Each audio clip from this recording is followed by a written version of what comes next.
Hello and welcome back to the Working with Community Conflicts series. In this session, using conflict analysis tools, we'll be looking at why it's important to analyse any conflict before jumping in, and also the value of embracing the complexity of any given situation. You'll also be given 4 extremely useful analysis tools and be asked to apply them to your case study during the session. You might want to arrange to listen to this session with another person, or your study group if you have one, just so that you can coach each other to dig a little deeper when you analyse your conflicts. The value of doing it that way is so that you'll get the benefit of coaching techniques. So remember that coaching isn't a discussion. When you're the coach, what you're doing is listening, asking pertinent questions so that the person that you're coaching can get a deeper understanding of what they're doing, in this case, conflict mapping. Finally, if you haven't done so already, you might like to download the exercises for this session now, before you start. This way you'll have them to hand when you're asked to complete them during the course of the session. In this session, we're going to think about tools that have been developed to approach conflict in overseas situations from all over the world. We're going to think about many of these and how they can be useful for looking at local disputes and tensions and thinking about what is going on under the surface. We don't always know as much about a situation as we think we do.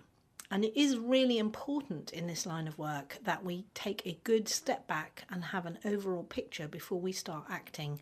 You never really know what might happen when you start intervening.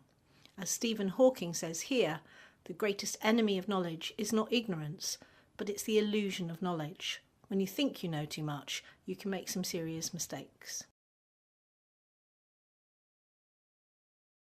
This great quote comes from a book called The Mystery of Fanaticism, and when I checked the date, 1698, that is a long time ago.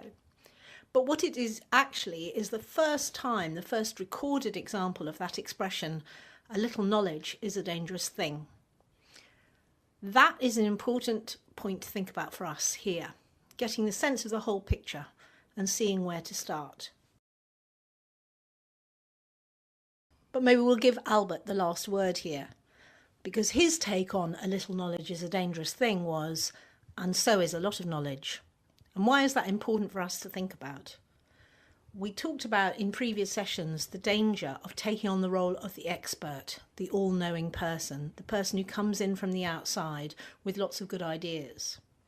And I think it's true to say that when we do develop more experience and collect more ideas and theories, that we can feel like we have something to offer, we want to offer. But in offering that, we can squash local ideas and other new thoughts.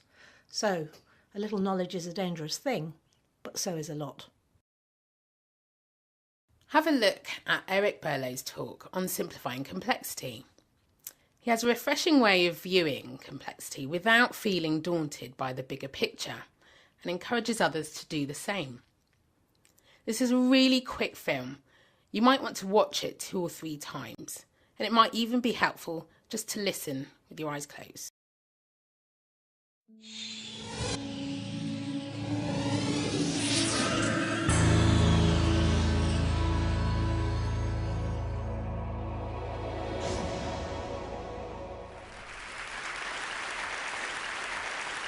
Do you ever feel completely overwhelmed when you're faced with a complex problem? Well, I hope to change that in less than 3 minutes. So I hope to convince you that complex doesn't always equal complicated.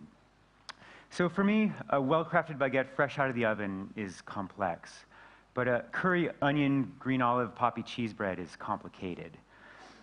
I'm an ecologist and I study complexity. I love complexity. And I study that in the natural world, the interconnectedness of species. So here's a food web, or a map of feeding links between species that live in alpine lakes in the mountains of California. And this is what happens to that food web when it's stocked with non-native fish that never lived there before. All the grayed out species disappear. Some are actually on the brink of extinction.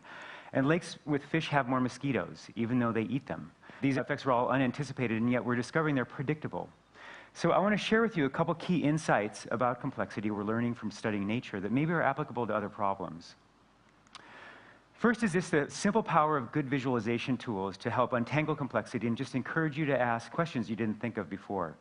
For example, you could plot the flow of carbon through corporate supply chains in a corporate ecosystem, or the interconnections of habitat patches for endangered species in Yosemite National Park.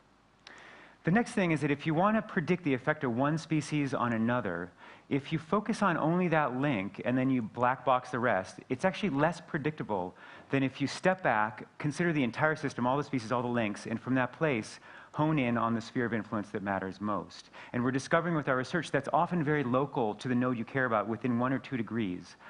So the more you step back, embrace complexity, the better chance you have of finding simple answers, and it's often different than the simple answer that you started with. So let's switch gears and look at a really complex problem, courtesy of the US government. This is a diagram of the US counterinsurgency strategy in Afghanistan. It was front page of the New York Times a couple months ago, instantly ridiculed by the media for being so crazy complicated. And the stated goal was to increase popular support for the Afghan government. Clearly a complex problem, but is it complicated? Well, when I saw this in front page of the Times, I thought, great, finally something I can relate to. You know, I can sink my teeth into this. So let's do it. So here you go, for the first time ever, a world premiere view of this spaghetti diagram as an ordered network. The circled node is the one we're trying to influence, popular support for the government. And so now we can look 1 degree, 2 degrees, 3 degrees away from that node and eliminate like 3/4 of the diagram outside that sphere of influence. Within that sphere, most of those nodes are not actionable, like the harshness of the terrain, and a very small minority are actual military actions. Most are nonviolent, and they fall into 2 broad categories: active engagement with ethnic rivalries and religious beliefs, and fair, transparent economic development and provisioning of services.